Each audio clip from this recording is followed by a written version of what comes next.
Hello friends, आज हम आप सबके लिए आए हैं मोदू नॉवेल का पार्ट 11। तो चलिए शुरू करते हैं। एटॉर्नी लिव ने तावरन को फ़ोन तो कर दिया, पर उसके बाद से वो पछताने लगा। उसे ऐसा नहीं करना चाहिए था। अगर लोगों को पता चलेगा कि उसने अपने क्लाइंट के अगेंस्ट एविडेंस दी है तो उसकी रेपुटेशन ख़राब हो जाएगी। वो बार बार तावरन को फ़ोन करके ये बात सीक्रेट रखने की रिक्वेस्ट करता रहा। उसे अपनी फैमिली की भी फिक्र होने लगी थी। तावरन के बार बार बोलने पर वो आखिरकार उस टाई को लेकर सिटी ब्यूरो आने के लिए राज़ी हो जाता है। एटॉर्नी ल्यू ने जब फ़ोन किया था तब तावरान अपनी डेट के साथ मूवी देख रहा था। मूवी को अधूरा छोड़कर उन दोनों को निकलना पड़ा। तावरान उस लेडी को सॉरी बोलता है। वो लेडी कोई कंप्लेन नहीं करती। बहुत समझदारी के साथ वो बोलती है, कोई बात नहीं, अगर तुम बिज़ी हो तो मुझे घर छोड़ने की ज़रूरत नहीं है। ड्राइवर, सामने वाले सबवे स्टेशन पर गाड़ी रोक लेना, फिर इनको जहाँ जाना है ले जाना। तावरन के कान लाल हो जाते हैं। वो कुछ बोलना चाहता है पर बोल नहीं पाता। हमें भी रेगुलरली ओवर टाइम करना पड़ता है, पर जब हम ओवर टाइम करते हैं तब बॉस के पैसे बढ़ते हैं। तुम पब्लिक सेफ्टी के लिए काम कर रहे हो। मैंने इस केस के बारे में पढ़ा। एक अमीर लड़के ने किसी का मर्डर किया है। तुम्हें जल्दी से सॉल्व करना चाहिए। तावरन हकलाते हुए बोलता है, हम श्योर नहीं हैं कि उसी ने मर्डर किया है। टैक्सी सबवे स्टेशन पर रुकती है। विदा लेने से पहले वो लेडी बोलती है, घर से दूर आकर पुराने क्लासमेट से मिलना अच्छा लगता है, पर हमारी मुलाकात थोड़ी ऑकवर्ड थी। तावरन का मन हो रहा था कि वो चुल्लू भर पानी में डूब मरे। घर से इतनी दूर ब्लाइंड डेट पर जाकर अपनी पुरानी क्लासमेट से मिलना कोई इत्तेफाक से कम नहीं। उस पर वो क्लासमेट वो थी जिसे वो स्कूल टाइम में पसंद करता था, लेकिन इसमें खुश होने जैसी कोई बात थी ही नहीं। जैसे ही वो लड़की सबवे स्टेशन के अंदर चली गई, तावरान का ब्रेन धीरे धीरे ठीक से काम करने लगा। तावरान अपने सर को हिला कर उसे नॉर्मल कंडीशन में लाने की कोशिश करता रहा। टैक्सी ड्राइवर ने कहा, यंग मैन, तुम्हारा चांस है। तावरन बिटरली हंसकर बोलता है, गाड़ी घुमा के सिटी ब्यूरो चलो। टैक्सी ड्राइवर बहुत बातूनी टाइप का आदमी था। वो सब कुछ जानने में इंटरेस्टेड था। उसको अवॉइड करने के लिए तावरान ने हेडफोन लगा लिया और एक रैंडम ऑडियो ऐप चालू कर लिया। उस ऑडियो बुक में एक सूदिंग बैकग्राउंड म्यूजिक चल रहा था और साथ में एक ऑडियो। और मेरे लिए क्या बचेगा, जूलियन ने कहा, अगर मैं खुद से नफरत करने लगी। इस ऑडियो बुक प्लेटफॉर्म में कुछ बोरिंग और कठिन कहानियाँ सुनाई जाती थी। कुछ लोग जो अपने आप को रीडिंग लीडर्स कहलाते हैं, सिर्फ वही कुछ पढ़ने के लिए रिक्वेस्ट कर सकते थे। रिक्वेस्ट करने के लिए उन्हें उस रचना की तारीफ में एक लंबा चौड़ा निबंध लिखना पड़ता है। एडिटर को अगर वो अच्छा लगे तभी उस रचना को पढ़ा जाता है और उसके बाद उस रीडिंग लीडर की लिखी हुई व्याख्या को भी पढ़ा जाता है। तावरन ध्यान से सुन नहीं रहा था। वो बस बाहर की डिस्टरबेंस को ब्लॉक करके सोचने की कोशिश कर रहा था। वो लोग सिटी ब्यूरो पहुंचने ही वाले थे तब उसने सुना उस रीडिंग लीडर की आईडी थी द रिसाइटर। ये नाम सुनते ही वो चौंक जाता है। फ्राइडे की रात सब रिलैक्स्ड थे, पर सिटी ब्यूरो वालों को ओवर टाइम करना पड़ रहा था। तावरान और लैंग चियाओ का फ़ोन मिलने के बाद लोवेंजो और हॉस्पिटल में नहीं रहना चाहता था। फेदू भी उस पब्लिक हॉस्पिटल में नहीं रहना चाहता था। उसने अपनी असिस्टेंट को फ़ोन करके एक कार मंगवा ली और लोवेंजो भी उसके साथ चल पड़ा। लैंग चियाओ का मैसेज पाकर लुओवेंजो बहुत देर तक चुप रहा। बाद में उसने कहा, मेडिकल एग्जामिनर्स का कहना है कि चेन जेन सिंगल ड्रग ओवरडोज से मरा है। लोवेंजो की एक तरफा बातें सुनते सुनते फेदू को पता चल गया था किस वजह से उसकी प्यारी गाड़ी कबाड़ बन गई। वो समझ गया चेंजन कौन था। लुओवेंजो से खून की बू नहीं आ रही थी। कार का टेम्परेचर भी कंफर्टेबल था। असिस्टेंट का लाया हुआ खाना भी उसने खा लिया था। फेदू एक रेड लाइट पर गाड़ी रोक के बनाना मिल्क पीने लगा। उसका दिमाग ठंडा था। उसने कहा, यह तो अजीब बात है, ये कोई तरीका नहीं है। लुओवेंजो उसे घूरते हुए कहता है, उन क्रिमिनल्स से मैं और क्या उम्मीद करूं? फेदू ने कहा, कोई इंसान कितना भी बुरा क्यों ना हो, कोई बड़ा रिस्क लेने से पहले वो 10 बार सोचेगा। वो लोग जो आपको मिटा देना चाहते थे, उन्होंने खुलेआम शूटिंग इसलिए शुरू कर दी थी क्योंकि आपने उन लोगों को पहचान लिया था। आपको बच के निकल के देने का अंजाम उनके लिए अच्छा नहीं होता। वू जुएचुन ने कहा था कि चेंजन सेफ था और अगर वो लोग उसे मारना चाहते थे तो वो लुओवेंजो को इतनी देर तक बात करने नहीं देते। पर चेंजन की मौत एक्सीडेंट नहीं लग रही थी। फेदू अपनी बात जारी रखता है, ऐसे तो ये मानना मुश्किल है कि जो लोग रोज़ ड्रग यूज़ कर रहे हैं उनसे डोज में इतनी बड़ी गड़बड़ हो सकती है। पर अगर किसी को शक हो कि मैं ड्रग ट्रैफिकिंग गैंग चला रहा हूँ और वो आकर उल्टा सीधा सवाल पूछने लगे तो मैं तो बिना सोच समझकर उसका मर्डर नहीं कर दूँगा। फेदू के बोलने के स्टाइल से लुओवेंजो को अजीब फीलिंग होती है, पर वो पूछता है, तो फिर? स्टेप 1 में मैं उसे कंट्रोल करके पता करूँगा कि वो कितना जानता है और उसके पीछे कौन कौन है। फिर उसे ड्रग दे के, डरा के, धमका के अपने काबू में करूँगा। जब मुझे पता चल जाए कि उसने आपसे कांटेक्ट करना बस शुरू ही किया है, वो आपका इन्फॉर्मर नहीं है और वो आपको पूरी तरह से ट्रस्ट भी नहीं करता है और उसका कोई कनेक्शंस भी नहीं है, तब जाके मैं दूसरे स्टेप में जाऊँगा। स्टेप्स 2 में उसे थोड़ा थोड़ा ड्रग देकर एडिक्ट बनाना पड़ेगा और जब वो कंफ्यूज रहेगा तब उसे बार बार ये बताना पड़ेगा कि आपने उसके साथ धोखा किया। उसे विश्वास दिलाना पड़ेगा कि आप मेरे साथ ही हो। इस तरीके से उसे विश्वास हो जाएगा कि जस्टिस नाम की कोई चीज़ है ही नहीं, जीने के लिए समझौता ही करना पड़ेगा। लुओवेंजो कहता है, बाप रे। फेदू बोलता रहता है। स्टेप 3 में जब वो पूरी तरह एडिक्टेड हो जाएगा तब उसे थोड़ा बेनिफिट देना पड़ेगा। उसे लगना चाहिए कि हम अच्छे लोग हैं, फिर वो मेरा आदमी बन जाएगा। फिर जब आप अपनी फोर्स लेकर उसके लिए आओगे तब मैं उसे बताऊंगा कि पैसों के बंटवारे को लेकर हम लड़ रहे हैं। आपके लिए उसके नफ़रत के कारण वो हमारे लिए आपको धोखा देगा। फेदू के साथ बहुत देर एक साथ रहने की वजह से या फिर बनाना मिल्क की खुशबू की वजह से लुओवेंजो पहली बार ऐसी बातें सुनकर भी गुस्सा नहीं होता। वो बोलता है, अगर किसी दिन तुमने कानून तोड़ने की ठान ली तो उस दिन तो हमें बहुत मुश्किल में पड़ना पड़ेगा, पर तुम ये सिर्फ मुझे कह रहे हो। तुमने ऐसा कोई ट्रेनिंग प्रोग्राम शुरू नहीं कर दिया है, इसलिए मैं और मेरे कोलीग्स थोड़ा बहुत ब्रेक ले पा रहे हैं और कभी कभी डेटिंग पर भी जा रहे हैं। मैं अपने ऑर्गेनाइजेशन की तरफ से तुम्हारा शुक्रिया अदा करता हूँ। फेदू सोच रहा था आज इनको हो क्या गया। लुओवेंजो ने कहा, हम तुम्हें एक और सिल्क बैनर दे देंगे, कुछ और जानकारी है तो वो भी बताओ। फेदू अपना मुंह बंद कर लेता है और गाड़ी लेकर चुपचाप सिटी ब्यूरो पहुंचता है। जैसे ही लुओवेंजो कार से उतरा, एक पुलिस कार आकर उसके पास रुकी और लैंग चाओ चिल्लाती है, चीफ, माँ जियाओवे गायब है। चिल्लाओ मत। चोट की वजह से लुओवेंजो को हिलने में मुश्किल हो रही थी। उसने बड़ी मुश्किल से एक हाथ से एक सिगरेट जलाया और कहा, अच्छा हुआ वो गायब हो गया। ये सुनकर लैंग चाओ की बड़ी बड़ी आंखें और बड़ी हो जाती है। फिर अचानक उसकी नज़र लुओवेंजो के पीछे पड़ती है।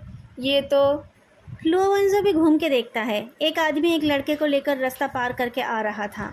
माँ जियाओवे और सब बुरों का चश्मिश। जियाओ हायांग ने अपना चश्मा बदल लिया था। नए स्क्वायर फ्रेम से वो थोड़ा मैच्योर लग रहा था। वो आकर बोलता है, कैप्टन लुओ। लुओवेंजो उसे देखकर हैरान नहीं हुआ। उसने कहा, आ गए तुम, अब अंदर चलो। सिटी ब्यूरो में सब लोग बिजी थे।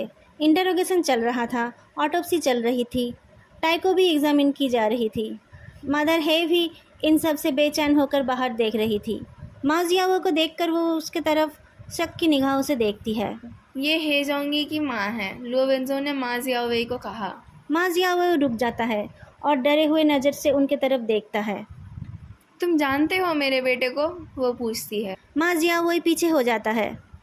मेरा जोंगी अच्छा लड़का है, तुम जानते हो उसे? किसने मारा उसे? बेटा आंटी को बताओ, किसने उसे मारा? माँ जियाओ की आंखें लाल हो जाती है। वो अपनी घुटने टेक देता है। वो मैं था। वो ज़ोर से रोने लगता है। मैंने जोंगी भैया के साथ गलत किया, मैंने आपके साथ गलत किया, आई एम सॉरी। दोस्तों, अगर आपको ये वीडियो अच्छी लग रही है तो तुरंत जाके लाइक, कमेंट और चैनल को सब्सक्राइब जरूर करें।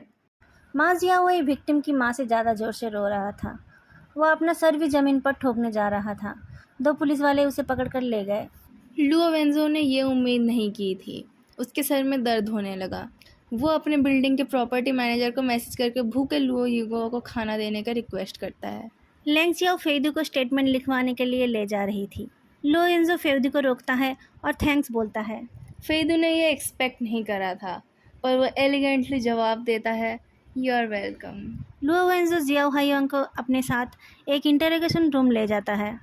जियाओ हायांग अपना चश्मा ठीक करते हुए पूछता है, मैं यहाँ एक पुलिस ऑफिसर के तौर पे नहीं हूँ ना? लुओवेंजो उसे बैठने को बोलता है और पूछता है, तुम्हें क्या लगता है? जियाओ हायांग सीधा होकर बैठ जाता है। मैं सस्पेक्ट हूँ या विटनेस? लुओवेंजो हंसता है और अपनी आदत अनुसार पैर क्रॉस करके पीछे होकर बैठता है। उसकी पीठ की चोट उसे रिलैक्स नहीं होने देती। वो पूछता है, तुम कितने दिनों से काम कर रहे हो? 1.5 साल। ओह, तुमने अभी अभी अपनी ट्रायल पीरियड ख़त्म की है। जब मैं छोटा था मेरे पापा मुझे आर्मी में भेजना चाहते थे, पर मैं उनकी बात कहाँ सुनने वाला था। मैंने कहा मैं सहारा में जाकर मिसाइल्स के बारे में जानना नहीं चाहता और स्कूल में आकर बहुत सारे फॉर्म्स भर दिए। मुझे हांगकांग के गैंगस्टर मूवीज़ बहुत अच्छे लगते थे। मुझे लगा सारे पुलिस वाले टोनी लियोंग और लुइस कू के जैसे होंगे, इसीलिए मैं यहाँ आ गया। सहारा चाइना में नहीं है, जियाओ हायांग बोलता है, पर लुओ वेंजो का रिस्पॉन्स देखकर वो घबरा जाता है। आप बोलिए प्लीज़। तुम पुलिस वाले हो, तुम विटनेस होगे या सस्पेक्ट, ये तो इन्वेस्टिगेशन के रिजल्ट्स के ऊपर ही डिपेंड करेगा।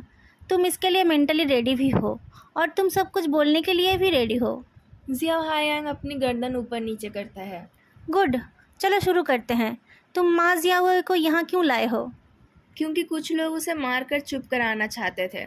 जियाओ हायांग अपनी पॉकेट से एविडेंस बैग में सील किया हुआ एक फ़ोन निकालकर लुओ वेंजो को देता है। मैं आज जिसके साथ ड्यूटी में था, ये उसका फ़ोन है। जब ये मैसेज आया था तब वो सो रहा था। लुओ वेंजो मैसेज को देखता है। लैंग चियाओ ने जिस मैसेज की बात की थी, ये वही मैसेज है। तुमने दूसरे का मैसेज क्यों चेक किया? मैं उस पर नज़र रख रहा था। जियाओ हायांग बहुत जल्दी जल्दी बोलता है। वो हंसता नहीं है और लोगों के साथ बात करते टाइम वो हमेशा टेंस्ड रहता है। बीच बीच में वो अपना चश्मा ठीक करता है या फिर मुट्ठी बंद करता है। उसका बर्ताव एक मिडिल स्कूल स्टूडेंट की तरह है। लुओ वेंजो को लगा अगर फेदू से उसकी आधी चीज़ीनेस लेकर इसे दे दी जाए तो दोनों नॉर्मल हो जाएंगे। तुम उस पर नज़र क्यों रख रहे थे? मैं शुरू से बोलना शुरू करूं? लुओ वेंजो की सहमति पाकर वो बोलना शुरू करता है। हमारे सब बुरो का एटमॉस्फेयर आपके सिटी बुरो जैसा नहीं है। डायरेक्टर वांग ज़्यादा दिखते नहीं हैं। कैप्टन हुआंग ही उनका ऑर्डर हमें बताते हैं। ओह, कैप्टन हुआंग हमारे इन्वेस्टिगेटिंग टीम के लीडर है। उनका नाम है हुआंग जिंगलियान। डेप्यूटी कैप्टन के साथ उनका रिश्ता अच्छा नहीं है, पर डिपार्टमेंट के कुछ लोग उनके करीब हैं। कुछ कामों के लिए वो सिर्फ अपने करीबी लोगों को ही बुलाते हैं। बाकियों को कुछ पता ही नहीं होता है कि वो क्या कर रहे हैं। मैं सोचता था कि वो अपने करीबी लोगों को ही अच्छे काम के लिए भेजते हैं। मुझे इन सब चीज़ों की बचपन से ही आदत पड़ गई थी, पर एक दिन लोकल पुलिस स्टेशन ने बताया कि उन लोगों को एक लड़की की लाश मिली है। नाइट शिफ्ट शुरू होने वाला था और उस दिन मेरी नाइट ड्यूटी थी। ये जिसका फ़ोन है उसने मुझे कहा कि उसे अगले दिन कुछ काम है और वो मेरे साथ शिफ्ट एक्सचेंज करना चाहता है। मैं ऐसे ही राज़ी हो गया। बाद में वो और कैप्टन हुआंग उस केस के लिए गए। क्या नाम था उस लड़की का? चेनुआन। लुओ वेंजो आंखें छोटी करके पूछता है, तुम्हें इतने अच्छे से याद कैसे है? क्या कोई खास बात है? जो भी मैं देखता हूँ उनमें से ज़्यादातर चीज़ें मुझे याद रह जाती है। जिस कार से आप पहली बार 520 केस के लिए आए थे, मैं उसका नंबर भी बता सकता हूँ। लुओ वेंजो को समझ नहीं आ रहा था वो हंसे या रोए। इस चश्मिश का स्टाइल उस सबूरों से अलग है। बताने की ज़रूरत नहीं है, मैं समझ गया, तुम बोलते रहो। मैंने उसकी फ़ोटो देखी थी। मरते टाइम वो एक ओपन वर्क टॉप और एक मिनी स्कर्ट पहनी हुई थी। बहुत ज़्यादा मेकअप कर रखा था उसने, और वो टॉप पीछे की तरफ था। ऐसा एक टॉप होता है जिसमें बटन्स पीछे की तरफ होते हैं। अगर कॉलर ना हो तो समझ नहीं आता है कौन सा फ्रंट है और कौन सा बैक। पहनने के बाद ही समझ आता है कि आर्म्स और नेक ठीक जगह पर नहीं है। मुझे लगा शायद किसी ने उसके मरने के बाद उसे वो पहनाया हो। अगर ऐसा है तो ये एक मर्डर है। मैंने ये बात मेंशन भी करी थी शिफ्ट चेंज करते टाइम। लुओ वेंजो के उंगलियां टेबल के ऊपर घूमते रहते हैं। उसने कुछ नहीं बोला। उसने वो सब मटेरियल्स देखा था। कपड़ों में कोई प्रॉब्लम नहीं थी। पीछे बटन वाली टॉप के बटन सामने नहीं थे। बहुत दिन बाद मुझे उस केस का रिज़ल्ट पता चला। कैप्टन हुआंग और उनके साथियों ने उस केस को एक प्रोस्टिट्यूट का ड्रग ओवरडोज से मौत कह दिया। मैं अपने कॉलीग को पूछने गया कि उस उल्टे टॉप का क्या हुआ, तो उसने कहा कि मुझे कुछ गलतफहमी हुई थी। जियाओ हायांग थोड़ी देर चुप रहता है और फिर बोलता है, मैंने वो फ़ोटो सेव नहीं की थी। ऐसा नहीं कि मुझसे गलती नहीं हो सकती, क्योंकि मेरी नज़र उस पर ऐसे ही पड़ गई थी। पर शाम को मेरी सैलरी अकाउंट में 2000 युआन आ गए और एक टेक्स्ट मैसेज में बताया गया कि वो बोनस है। हमारी सैलरी इतनी अच्छी नहीं है और सबके पास फैमिली है, इसलिए जब भी कोई बोनस मिलता है सब लोग पार्टी के मूड में हो जाते हैं। पर उस दिन किसी ने कुछ नहीं कहा। कैप्टन हुआंग ने मुझे बुलाकर कहा कि मैं नया होते हुए भी बहुत मेहनती और रिस्पॉन्सिबल हूँ, इसलिए मुझे एनकरेज करने के लिए वो पैसे दिए गए। मुझे लगा वो पैसे सही नहीं है, इसलिए मैंने उसे खर्च नहीं किया। पर तुम्हारे पास कोई प्रूफ नहीं था। चेनुआन के केस का रिपोर्ट बहुत क्लियर था। उसमें कोई वीक पॉइंट्स नहीं थे। जियाओ हायांग को ये बात माननी पड़ती है। और फिर उस दिन क्राइम सीन पर तुमने क्यों कहा कि जहां वो बॉडी मिली थी वहां मर्डर नहीं हुआ था? मैंने उस बोनस के बारे में किसी को नहीं बताया और मौका मिलते ही इस फ़ोन में एक वायरस डाल दिया। उससे मैंने उसके जीपीएस को एक्सेस किया और वो कहाँ कहाँ जा रहा है ये पता करने लगा। मुझे पता है ये लॉ के ख़िलाफ़ है, पर प्रैक्टिकल फील्ड में मैं उतना अच्छा नहीं हूँ। अगर मैं उसे फॉलो करता तो पकड़ा जाता, इसलिए मुझे ऐसा करना पड़ा। नहीं नहीं, मैंने बस उम्मीद नहीं की थी कि तुम इतने टैलेंटेड हो, लुओवेंजो हंसकर बोलता है। क्या मिला तुम्हें? काम के बाद वो यूजुअली कुछ एंटरटेनमेंट सेंटर्स जाया करता था और महीने के 5, 10, 15, 20, 25 और 30 तारीख को वो कुछ फिक्स्ड लोकेशन पर जाता था, जैसे कि वो जगह जहाँ पर हेजोंगी की बॉडी मिली थी। उन जगहों पर मुझे कुछ मिला नहीं था, पर एक बार मैं बाहर से आया हुआ बोलकर एक जगह की डायरेक्शन मांग रहा था तो एक बूढ़ी औरत ने मुझे वहाँ जाने के लिए मना किया। उन्होंने कहा वहाँ लोग ड्रग्स लेते हैं। तो तुम कह रहे हो कि 20 तारीख की रात उस जीपीएस से तुम्हें पता चला था कि तुम्हारा वो कॉलीग उस जगह पर था जहाँ हीजोंगी की बॉडी मिली थी? काम के बाद वो कैप्टन हुआंग और उनके आदमियों के साथ ही गया था। मुझे लगता है वो सब लोग वहाँ पर थे। वो लोग रात के 11 बजे तक वहाँ से नहीं निकले। कैप्टन लुओ, अगर पुलिस वालों ने उसको मारा होता तो वो थोड़ा और प्रोफेशनल होना चाहिए था। ऐसे ही इतना बड़ा हंगामा खड़ा करने का कोई मतलब नहीं होता। फिर मा जियाओवेई आ गया। मुझे लगता है कैप्टन हुआंग की टीम वहाँ कोई बिजनेस डील कर रही थी जिसमें कुछ झगड़ा हो गया। मा जियाओवेई भी वहाँ था। किसी ने भी उस बॉडी को नहीं देखा था। उस रात तुम कहाँ थे? मैं नाइट ड्यूटी पर था। आप ड्यूटी लॉग और सिक्योरिटी कैमरा देख सकते हैं। जियाओ हायांग का एक्सप्रेशन चेंज नहीं हुआ। उसने कहा, आपको शक है कि मैंने उस बॉडी को वहाँ फेंका? मैंने ये नहीं किया था। वहाँ के रोड बहुत कॉम्प्लिकेटेड है। वहाँ बॉडी फेंकने के लिए उस रोड की जानकारी होनी चाहिए थी और अपनी गाड़ी भी होनी चाहिए थी। मुझे बस अभी अभी ड्राइविंग लाइसेंस मिला है और मेरे पास कार भी नहीं है। लुओवेंजो का चेहरा देखकर समझ नहीं आ रहा था कि उसने इस बात पर विश्वास किया या नहीं। उसने पूछा, तुमने गोल्डन ट्रायंगल का नाम सुना है? तारान इंटरोगेशन रूम से हड़बड़ी में निकला और टेबल के ऊपर अपने नोट्स फेंकते हुए कहा, मा जियाओवेई ने कहा जहाँ पर हेजोंगी की बॉडी मिली थी उसी को गोल्डन ट्रायंगल कहते हैं। जहाँ पर वो लोग बिजनेस करते हैं ये उन जगहों में से एक है। जो लोग रेगुलर ट्रांजैक्शन करते हैं सिर्फ उनको ही ये नाम पता है। ये किसी और को बताना मना है। उस हरामी लुओवेंजो ने किसी को बिना बताए अपने आप ही इतना बड़ा इन्वेस्टिगेशन चला लिया। क्या वो अपने आप को कैप्टन अमेरिका समझता है? तो क्या मा जियाओवेई ने ही मर्डर किया था? लैंग चियाओ पूछती है। मुझे ऐसा नहीं लगा। मा जियाओवेई ने कहा जब से उसे ड्रग्स की लत लग गई थी तब से उसे पैसों की कमी होने लगी। आसपास के लोगों को ये बात पता चलते ही उन लोगों ने पैसे छुपा के रखना शुरू कर दिया।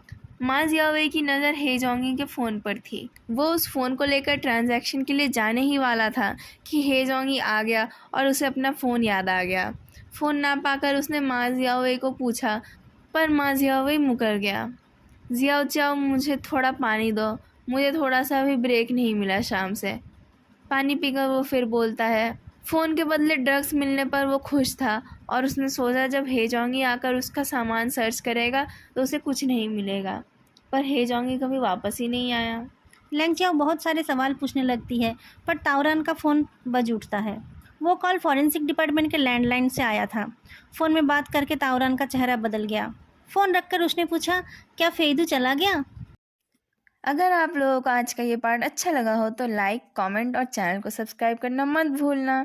फिर मिलेंगे अगली वीडियो में, तब तक के लिए बाय।